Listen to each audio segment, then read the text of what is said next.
Ini presiden harus selalu bawa dalam mimpi dan tidurnya dia.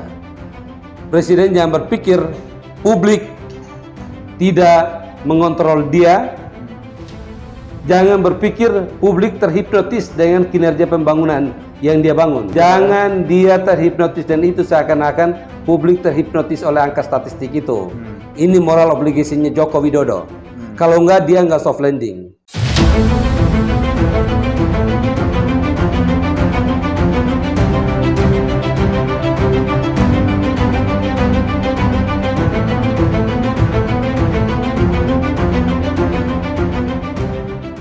Isu netralitas aparatur sipil negara dalam pemilu 2024 selalu menarik dibahas. Kali ini muncul keprihatinan dari sejumlah orang yang merasa bahwa netralitas ASN dan aparat negara ini tengah dipertaruhkan. Pasalnya ada salah satu calon yang merupakan anak presiden, sebut saja Gibran Rakabuming Raka, yang ikut dalam kontestasi politik di 2024. Apakah ASN di pemilu kali ini akan netral? Saya sudah bersama Ketua Bidang Hukum DPP Partai Hanura, Servas Serbaya Manek, yang juga praktisi hukum. Apa kabar Bang Servas? Kabar baik Mas Kano. Oke. Kali ini saya dan Bang Servas akan membahas soal apakah perlu juga sih adanya panja netralitas ASN di pemilu 2024 ini, dan seberapa penting pengawasan masyarakat terhadap kenetralan aparat di 2024. Langsung aja kita bahas bersama Bang Servas. Bang Servas, perlu nggak sih sebenarnya masyarakat ini mengawasi kinerja aparat sipil negara, terutama di pemilu 2024 kali ini, Bang Servas? Melihat kerasahan publik pasca putusan Mahkamah Konstitusi nomor 90 yang berujung pada pemberhentian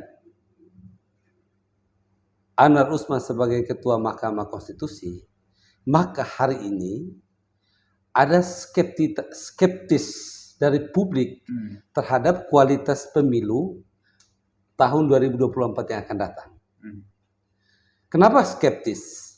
Karena publik menduga, publik khawatir ada intervensi kekuasaan oleh rejim yang berkuasa saat ini, karena di situ ada anaknya Presiden Joko Widodo yang maju sebagai cawapres dari pasangan dengan Prabowo ya.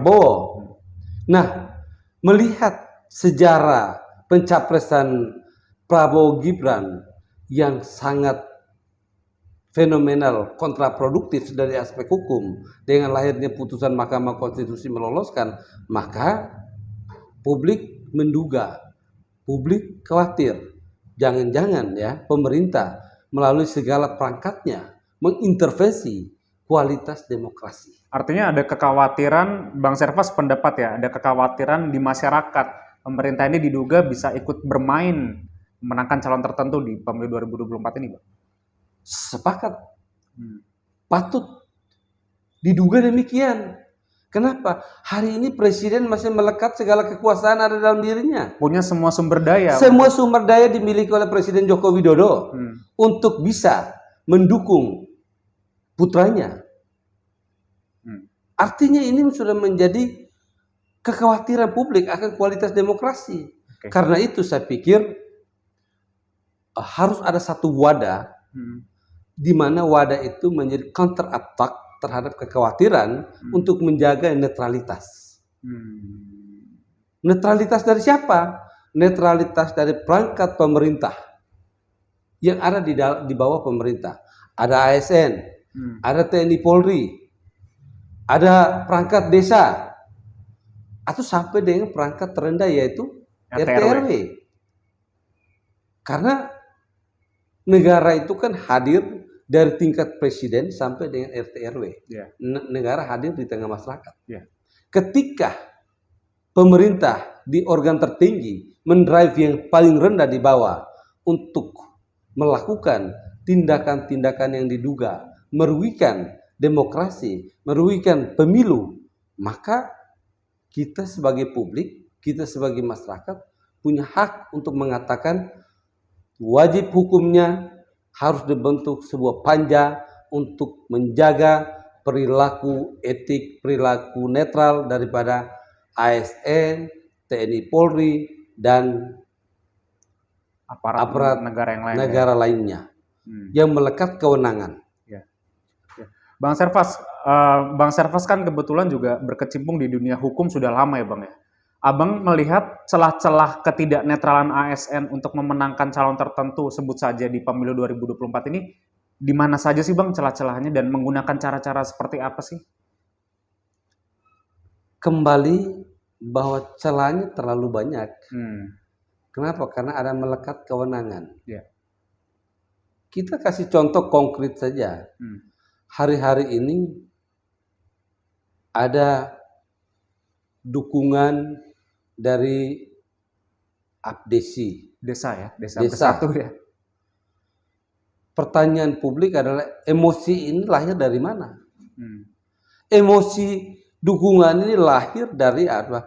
Proses politik ya, diduga proses politik dari undang-undang desa ya, yang satu mewacanakan jabatan kepala desa 9 tahun, masa jabatannya 9 tahun dan dapat dipilih kembali untuk sekali, berarti kan 18 tahun. Ini kan memicu emosi, terkesan melanggarnya di mana, tapi dalam konteks politik inilah kapitalnya. Inilah modal politiknya yang dikapitalisasi untuk kepentingan paket tertentu atau capres tertentu. Ini tentu tidak fair bagi kehidupan demokrasi. Tentu tidak edukatif. Padahal pasca Orde Baru, masyarakat kita sudah mulai beranjak memasuki pemilu langsung. Mereka sudah mulai berpikir bagaimana cerdas ya menentukan pilihan tanpa ada tekanan pasca rejim Orba. Tetapi hari-hari ini kita dikhawatirkan oleh kondisi ini. Nah, oleh karena itu pertanyaannya ada celah atau tidak celah terlalu banyak. Kenapa? Kewenangan melekat. Saya stressing pointnya ada kewenangan struktural. Kewenangan struktural ini kalau tidak diawasi secara ketat maka berpotensi atau diduga disalahgunakan untuk memenangkan paket tertentu yang berujung pada terdegradasinya kualitas demokrasi, kualitas partisipasi publik terhadap pemilu 2024. Itu masyarakat, apa sih yang harus dilakukan masyarakat untuk mengawasinya itu? Apakah hanya dengan memviralkan saja jika menemukan, atau ada cara-cara lain Bang Servas yang bisa dibagikan ke masyarakat mengawasi netralitas dari aparat ini? Pertama tentu kita himbau kepada publik, kepada masyarakat bahwa pemilu itu dijamin asas lubernya. Langsung, umum, bebas dan rahasia. Artinya masyarakat tidak boleh tunduk pada tekanan siapapun. Nggak peduli itu ASN, nggak peduli itu TNI, nggak peduli itu Polri, siapapun perangkat pemerintah. Dengan mengatasnamakan perintah dari pimpinan tertentu, sebagaimana yang kita baca di berita akhir-akhir ini. Apabila itu terjadi, maka publik tidak boleh segan-segan untuk melakukan kepada sentra Gakumdu, Bawaslu, polisi, masyarakat, media. Karena itu peran wartawan, peran media, peran LSM itu menjadi kunci penyeimbang. Ketika penegak hukum tumpul di dalam menjalankan fungsi pengawasan pemilu, maka di situ ada masyarakat, di situ ada media, di situ ada LSM yang menjadi counter terhadap kondisi ini sehingga demokrasi kita berjalan sesuai harapan dan tidak menjadi bibit pemicu fanatisme kaku yang melahirkan gejolak sosial atau konflik horizontal karena pemilu. Yang kita khawatirkan kan ke itu. Ketidakpuasan yang bisa memicu itu, sehingga ini menjadi catatan buat political will daripada siapa? Political will daripada Presiden Joko Widodo. Presiden Joko Widodo tidak boleh main-main dengan ini. Karena secara legitimasi moral, hari ini publik menilai legitimasi moral Joko Widodo dan keluarganya dengan adanya putusan meloloskan anaknya menjadi cawapres ada di titik nadi, udah nggak ada harga. Abang sendiri yakin nggak Jokowi ini ya bakal ya netral gitu, dan beliau memang legowo lah agar anaknya bersaing sendiri, tidak ada cawe-cawe untuk membantu. Abang sendiri melihatnya Jokowi apakah akan seperti itu, atau ya hanya namanya orang tua anaknya maju kan pasti ya akan mendukung gitu. Abang melihatnya gimana? Secara ketatanegaraan wajib hukumnya beliau netral. Ya. Clear itu. Dan kita percaya itu. Ya. Tetapi secara biologis Orang tua ya. itu anaknya dia. Oke. Ya. Tidak ada pilihan, dia harus mendukung dengan caranya dia. Karena itu lahir kekhawatiran bahwa caranya dia itu jangan sampai, karena masih melekat kewenangan sebagai presiden, jangan sampai kewenangan itu disalahgunakan untuk ya mencederai demokrasi, mencederai pemilu 2024. Ini yang menjadi kekhawatiran publik. Nah, kekhawatiran publik ini kita harap presiden punya moral obligation. Dia harus punya kepatuhan moral dulu. Menanggap apa? Situasi saat ini ada keresahan. Ya. Ada kekhawatiran. Titik awalnya dari mana? Dari dia punya ipar kandung, Anwar Usman, meloloskan anaknya dia untuk menjadi cawapres. Itu jadi awal yang meragukan sebenarnya Bang, kalau melihat sampai Anwar Usman itu meloloskan, gimana ke depannya gitu loh. Artinya ini publik khawatir. Itu publik berandai-andai dan publik menduga jangan-jangan masih ada skenario-skenario lanjutan untuk memenangkan ini, karena meloloskan sudah. Kan tidak mungkin hanya sekedar meloloskan. Publik kan berpikir demikian. Pasti ada langkah-langkah ke depan nih ya. Diduga jangan-jangan ada langkah-langkah ke depan. Nah, kekhawatiran publik ini harus dieliminir oleh TNI Polri, ASN ya, yang merupakan perpanjangan tangan daripada pemerintah untuk menjaga netralitas. Oke. Kata kuncinya hanya itu. Ketika ASN, TNI Polri dan perangkat pemerintah penyelenggara lainnya netral, maka stigma atau dugaan itu tidak ada.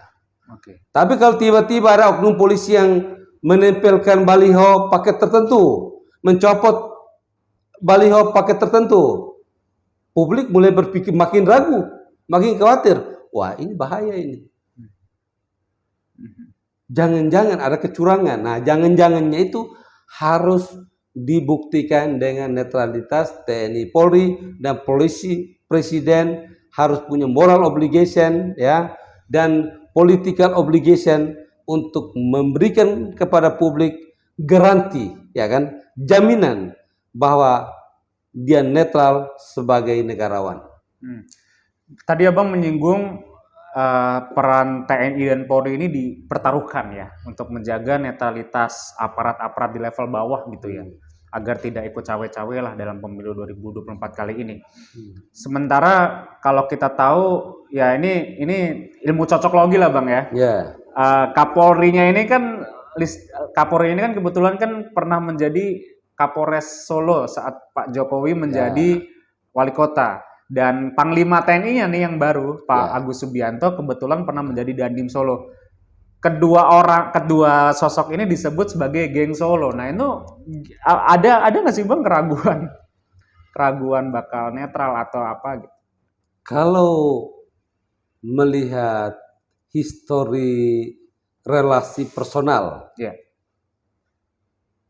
itu ya publik sah-sah saja. Ada publik yang ragu. Ya kan? Publik akan bilang, loh kenapa sih geng Solo semua yang diorbitkan? Jelang-jelang pemilu ini? Jelang-jelang pemilu. Tapi itu kan subjektif. Nah, tetapi ya presiden juga harus berpikir bahwa pandangan publik ini jangan diabaikan. Artinya apa? Publik ada rasa khawatir dan publik mengawasi. Kalau publik tidak punya atensi, publik akan tidak mempersoalkan itu. Statement Loh, kenapa geng Solo semua? Tidak salah. Hak prerogatif seorang presiden untuk menentukan siapapun, ya kan? Yang dipercayakan untuk membantu beliau. Ya. Tidak salah. Tetapi publik juga bertanya, memangnya nggak ada yang lain, hanya itu geng Solo saja? Nah, ini presiden harus selalu bawa dalam mimpi dan tidurnya dia. Presiden jangan berpikir publik tidak mengontrol dia. Jangan berpikir publik terhipnotis dengan kinerja pembangunan yang dia bangun. Jangan dia terhipnotis, dan itu seakan-akan publik terhipnotis oleh angka statistik itu. Ini moral obligasinya Joko Widodo. Kalau enggak, dia enggak soft landing. Itu. Abang sendiri sudah berkeliling ke daerah-daerah belum? Apakah ada temuan indikasi potensi ketidaknetralan atau bagaimana Bang Servas dari temuan abang di daerah? Kalau kita melihat ke bawah, ya, bahwa potensi melanggar hukum, potensi ketidaknetralan itu ada. Ada itu kenapa? Karena diduga oknum-oknum yang berafiliasi dengan kekuatan politik pendukung paket tertentu itu beranggap bahwa ya harus dukung itu karena ini produk pemerintah saat ini. Kalau kita dukung ini, maka melanjutkan program ini. Nah, ini kan tidak menguntungkan, tidak edukatif, tidak fair. Bagaimana kita punya demokrasi ini mau kita jadikan role model demokrasi dunia, menyaingi Amerika. Kalau pemimpin kita masih berpikir pada lingkarannya dia sendiri, ini yang menjadi kekhawatiran kita. Karena itu kata kuncinya, Presiden harus tegas kepada Kapolri, Panglima TNI, dengan seluruh jajarannya, Komisi ASN, Mendagri, untuk tunduk dan patuh kepada ketentuan netralitas. Ada undang-undang ASN, ada peraturan Komisi ASN, ada peraturan Bawaslu. Semua harus tunduk. Kalau melanggar, tindak tegas. Bawaslu tidak usah canggung untuk melakukan tindakan itu demi masyarakat, demi Indonesia. Sanksi apa yang tepat diberikan kepada ASN dan aparat negara yang tidak netral, Bang? Apakah hanya sekedar pencopotan atau perlu ada sanksi pidana nggak, Bang Servas? Kalau sesuai dengan ketentuan Perbawaslu dan Undang-Undang Pemilu, itu kalau dikualifisir sebagai pidana pemilu, maka itu pasti pidana. Karena itu sudah diatur secara normatif. Baik di dalam Undang-Undang ASN, Undang-Undang Kepolisian. Jadi kalau kepolisian melanggar, itu ada Undang-Undang Kepolisian mengatur. Lex spesialis. ASN ada Undang-Undang ASN. Pasal 27 atau 2 ada mengatur. Undang-Undang ASN mengatur tentang perilaku netral terhadap pemilu. Kalau itu ditemukan, maka dikualifisir sebagai pidana pemilu. Maka pemidanaan. Ketika terpidana, maka otomatis sesuai ketentuan undang-undang ASN dipecat dari ASN. Tapi yang terjadi selama ini tidak ada transparansi, artinya tidak pernah diekspos tuh siapa-siapa yang tidak netral dan atas perintah siapa. Itu Bang Servas ragu nggak sih soal itu? Itu yang kita bilang, fungsi kita ragu, sangat ragu, karena ini semua kan invisible hand. Nah, bagaimana caranya kontrol publik yang dimaksimalkan? Artinya sanksi itu diberikan dari publik sebenarnya, Bang? Iya, dari publik. Dengan memviralkan atau dengan foto, mendokumentasikan, ya kan, ya kan, sehingga bisa melapisi kalau Bawaslu-nya lalai, ya kan, Gakumdunya lalai, maka ada publik, wartawan bisa berteriak, LSM bisa berteriak dan dokumen yang ada, kan gitu. Ombudsman bisa berteriak, kan gitu loh. Semuanya satu, biar pemilu ini adil, pemilu ini jurdil. Kalau bicara netralitas TNI Polri ya Bang ya, khususnya itu ya kita saya tidak tahu ya apakah memang sampai bawah-bawahnya itu kompak netral, tapi kan mereka tidak mungkin lah ya untuk terang-terangan mengekspos dukungan atau hadir dalam acara deklarasi meskipun mungkin aja ada intel yang masuk gitu ya. Kemarin nih lagi rame nih Bang, asosiasi desa, kepala desa seluruh Indonesia yang mengatasnamakan hal itu. Bang Servas melihatnya fenomena ini bagaimana nih? Dan apakah perlu ada sanksi nggak sih terhadap kepala desa dan segala macam? Atau mungkin Bang Servas bisa menjelaskan, kepala desa itu boleh nggak sih ikut bermain di pemilu? Karena kan banyak yang multitafsir gitu dalam menyatakan dukungannya. Yang harus netral itu siapa, pertanyaannya begitu. Jawaban hukumnya adalah yang harus netral adalah semua penyelenggara negara, mulai dari presiden sampai RT RW. Karena paling tinggi presiden, paling rendah hadirnya di negara, di masyarakat adalah RT dan RW. Maka wajib hukumnya dia menjaga netralitas terselenggaranya pemilu yang jurdil. Clear itu. Nah, pertanyaannya desa bagaimana? Desa wajib hukumnya dia menjaga suasana kamtipmas pemilu di desanya masing-masing agar pemilu aman, jurdil, tanpa ada gesekan politik. Maka perilaku kepala desa atau lurah harus berada pada titik yang disebut dengan netralitas, zona netralitas.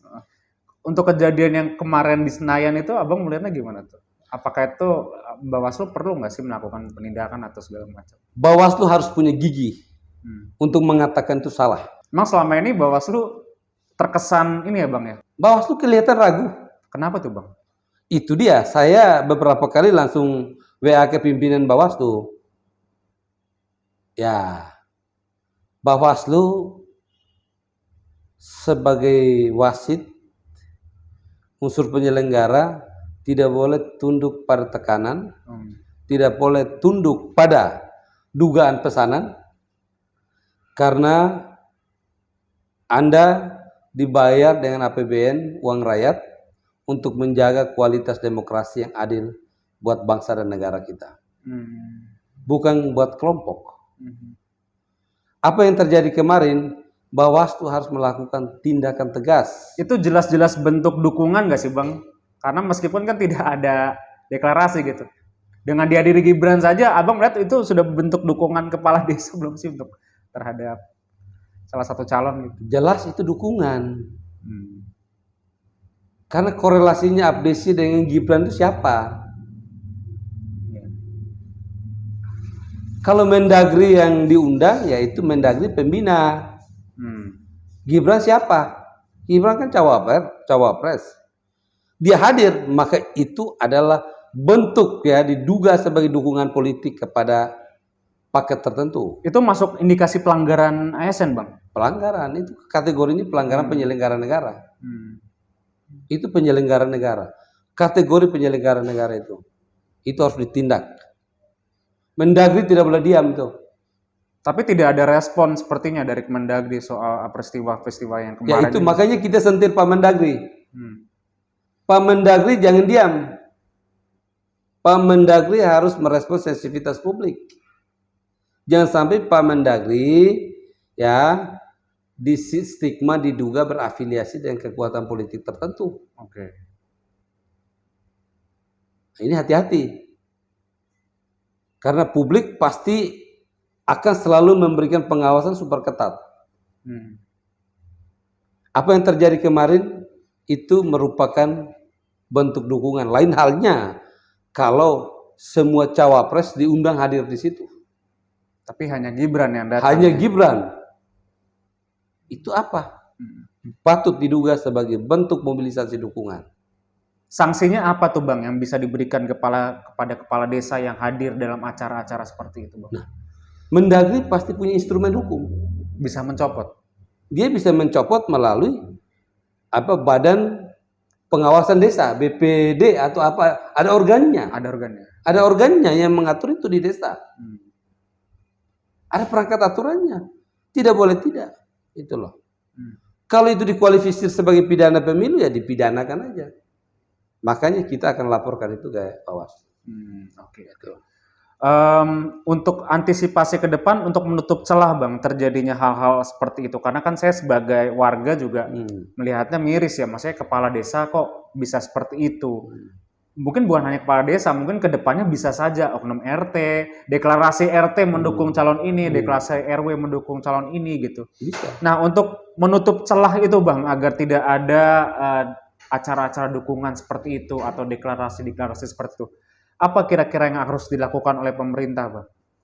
Ya, dalam hal ini kita kembali kepada Mendagri, Menko Polhukam, Polri dalam hal ini Intelkam, duduk bersama untuk segera membuat sebuah produk hukum, surat edaran atau apapun yang sifatnya memaksa, yang untuk mencegah ini terjadi. Polri pun juga sebagai pemberi izin, penyelenggara negara juga harus selektif Bang ya dalam memberikan izin-izin seperti itu. Apa yang terjadi kemarin memberikan izin keramaian menunjukkan Polri tidak selektif. Di mana Intelkam? Intelkam harus membaca bahwa itu potensi menimbulkan protes. Tapi ini tidak. Kenapa? Ya karena ini diduga anak presiden. Itu. Ya. Artinya jadi Presiden Joko Widodo tidur bangun ngigo juga harus ingat. Gitu. Gitu. Oke, menarik nih Bang Serpas. Kita ngopi dulu kali Bang. Silakan dulu. Sambil Ini kebetulan kita live tag videonya di cafe Passion Cake Bakery and Coffee ya Bang ya. Ini kebetulan betul. Bang di tempatnya Bang Serpas biasa. Jadi di sini selain jual cake, jual roti, Passion Cake Bakery dan Coffee ini juga jual kopi. Ini kopinya enak banget nih, kopi cappuccino. Saya aja sampai nambah 2 kali. Oke. Ya, lanjut Bang. Kembali ke laptop Bang. Ya, silakan. Kita tadi sudah ngobrol soal celah-celah ketidaknetralan ASN, bahkan sampai dalam hal ini TNI, Polri, dan Mendagri juga harus bergerak nih, bukan hanya Bawaslu saja sebagai pengawas pemilu, tapi 3 pilar ini juga harus lebih ketat, lebih selektif, dan lebih berhati-hati dalam memberikan izin keramaian. Sekarang di DPR lagi rame panja netralitas. Abang setuju nggak ada itu? Saya setuju. Itu penting. Kenapa? Ya tadi. Harus ada kontrol publik yang berlapis. Ya. Karena pemilu kali ini khususnya Pilpres itu melibatkan keluarga Presiden Joko Widodo. Kita percaya Pak Jokowi sebagai negarawan dia tidak akan berlaku tidak adil. Ya. Tapi kita juga tidak boleh lugu untuk mengatakan tidak adil. Kenapa? Karena melekat kewenangan kepada beliau. Faktanya apa? Itu MK diobok-obok.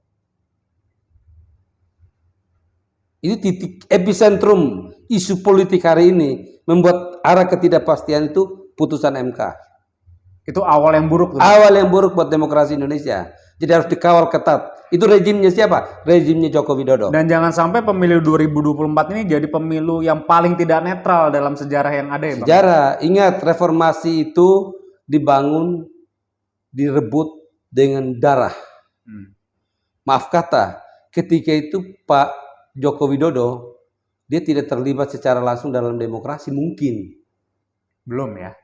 Mungkin belum, itu dia sendiri masih jadi pengusaha kayu atau apalah. Intinya beliau belum terlibat. Beliau menjadi penikmat karpet merah demokrasi hari ini. Ya, reformasi hari ini. Karena itu beliau punya kewajiban hukum, kewajiban moral untuk menjaga reformasi yang direbut dengan darah dan air mata oleh para pejuang reformasi agar menghantarkan Indonesia pada kejayaan, kemakmuran yang kompetitif di tingkat regional dan tingkat global. Harapan Abang ke depan terkait dengan netralitas ini, apakah TNI Polri, Kemendagri dan lain-lain ini memang perlu membuat semacam fakta integritas gitu. Saya ini akan memastikan jajaran saya netral. Harapan Abang ke depan apa? Kita berharap adalah tindakan-tindakan konkret, Iya. konkret dan masif yang menunjukkan bahwa TNI, Polri, Mendagri sebagai pembina ASN, Menko Polhukam sebagai pembina politik, ya, itu benar-benar menjawab keresahan publik hari ini bahwa pemilu akan berjalan jurdil, akan melahirkan pemimpin nasional yang punya legitimasi hukum dan moral, ya, sehingga kita bisa melanjutkan apa yang sudah ditinggalkan oleh Presiden Joko Widodo, ya, karena kita sudah memiliki presiden yang legitimate, baik hukum maupun moral. Iya. Tapi ketika di ruang publik masih ada perdebatan tentang legitimasi, maka ini yang menjadi kekhawatiran kita. Oleh karena itu, institusi-institusi besar ini yang menjadi perpanjangan tangan langsung presiden harus menunjukkan kepada publik mereka adalah palang pintu netralitas terselenggaranya pemilu. Termasuk saat nanti waktu pencoblosan juga harus netral tuh Bang ya, jangan ikut bermain tuh, karena kan suka ada serangan fajar kadang-kadang kan, segala macam. Itulah yang kita bilang, semua kekuatan ada. Iya. Ya, tidak ada pilihan lain selain TNI, Polri, Bawaslu, masyarakat bahu-membahu untuk mencegah itu. Karena yang tadi kita bilang kekhawatiran itu ada melekat kekuasaan, itu aja. Ya. Itu. Kalau tidak ada kekuasaan, andaikan semua ini tidak ada ini, pasti tidak seperti yang dikhawatirkan sekarang. Apalagi proses mencalonkan ini Gibran itu kan melalui proses, ya, putusan Mahkamah Konstitusi yang cacat legitimasi. Ya, secara hukum final, tetapi secara moral itu kan tidak legitimate.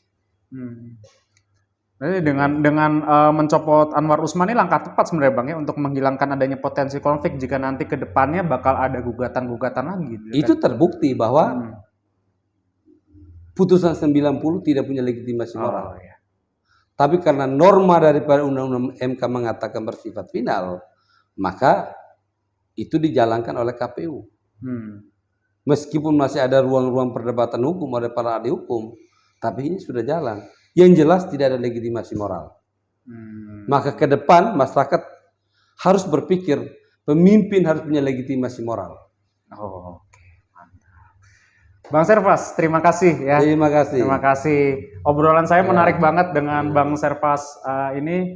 Beliau bicara tentang pentingnya netralitas. Ini kita semua setuju bahwa aparat baik itu ASN ataupun aparat negara itu harus berdiri di atas semua golongan, termasuk tidak memihak ketiga calon ini Bang ya, dan harus berdiri pada di semua golongan bersama rakyat. Tidak boleh. Iya. Ya, yang penting kita dukung agar pemilu 2024 ini berjalan sukses, lancar, jujur dan adil, itu yang penting. Sampai bertemu di episode JCC Network berikutnya. Jangan lupa buat penonton untuk selalu support JCC Network dengan cara memberikan komen di komentar bawah, lalu memberikan like dalam setiap video dan subscribe agar kami dari JCC bisa memberikan konten-konten yang bermanfaat terhadap pembangunan di Indonesia. Sampai bertemu di video selanjutnya. Thank you. Mas Servas, makasih ya. Terima kasih.